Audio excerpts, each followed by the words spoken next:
Welcome back to Kent Cutters and thank you for tuning in.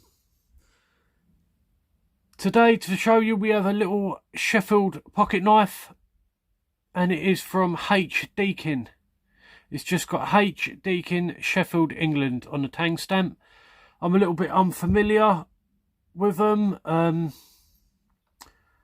did try and do a little bit of research. I couldn't find anything much really. I think the company started in around 1866 and they started doing other stuff, and then they started making knives later on, I think.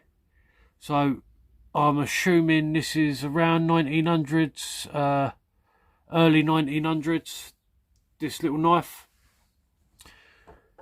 But this is it here. As you can see, you have got that pocket worn jigged bone, and it's a beautiful caramel like colour with like the rat's tail nickel silver bolsters, and then you've got carbon fibre pins, carbon fibre back springs and liners.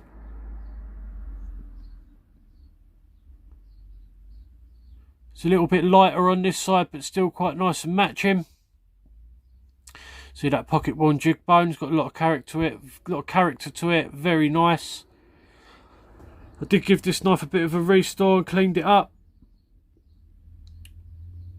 Started at like a 230 grit, lightly sanding it, then went up to a 2500 grit, but I start wet sanding at 800 and it just gives it the beautiful finish.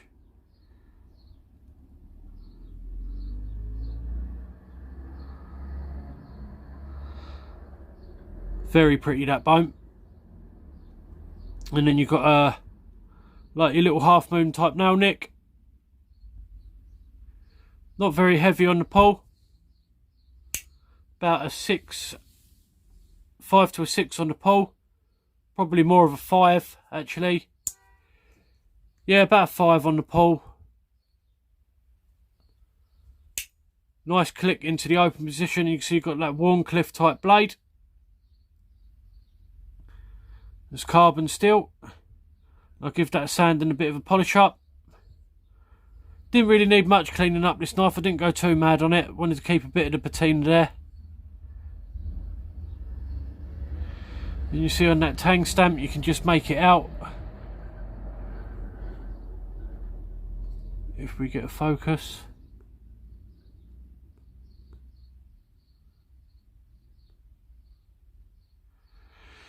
Doesn't want to focus. Yeah. Come on. Deakin, Sheffield, England. So if anybody's got any more information, please let me know.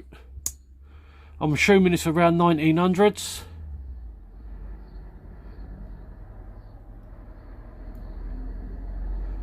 Not a crack in the bone, which is a bonus.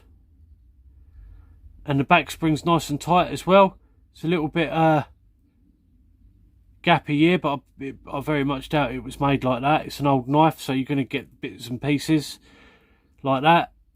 But when the back spring's like that, it's always a bonus.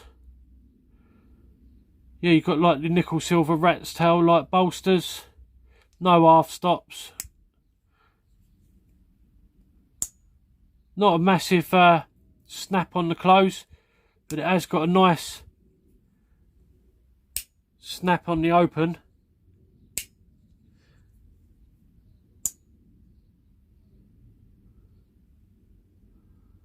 Yeah, that beautiful old bone.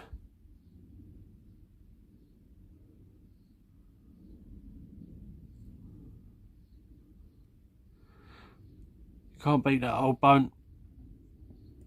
A few people have asked me how do I get the finish on the bone like that. Like I said, I do that sanding, and when I polish, I don't use a buffing wheel or polishing anything like that. I use this Silvero. I find this stuff the best for polishing.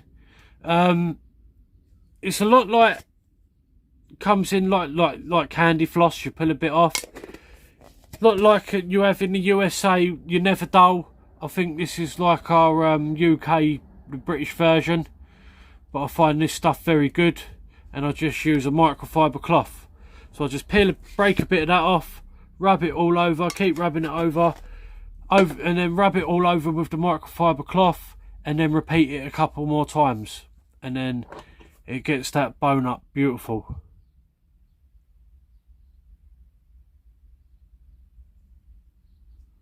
Yes, I don't know if you can get that in the USA or not. Search it up, you might be able to. Yeah, that's what I use.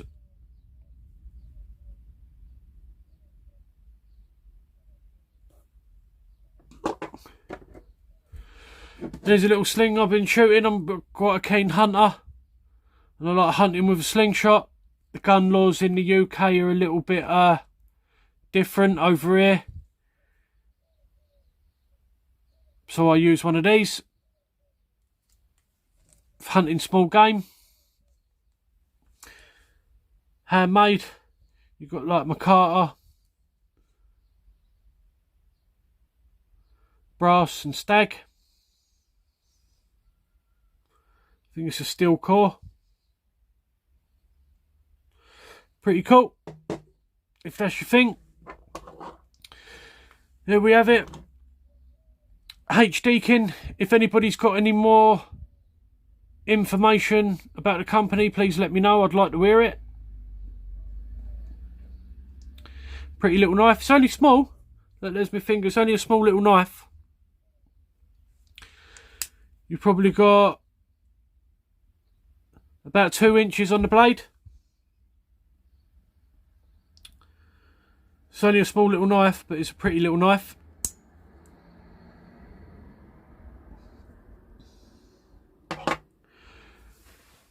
Thank you for tuning in. God bless you all. Give us a like and subscribe. It really does help out. I really do appreciate it. Thank you all. God bless. Be good. If you don't be good, be sharp. Goodbye, everybody. Thank you.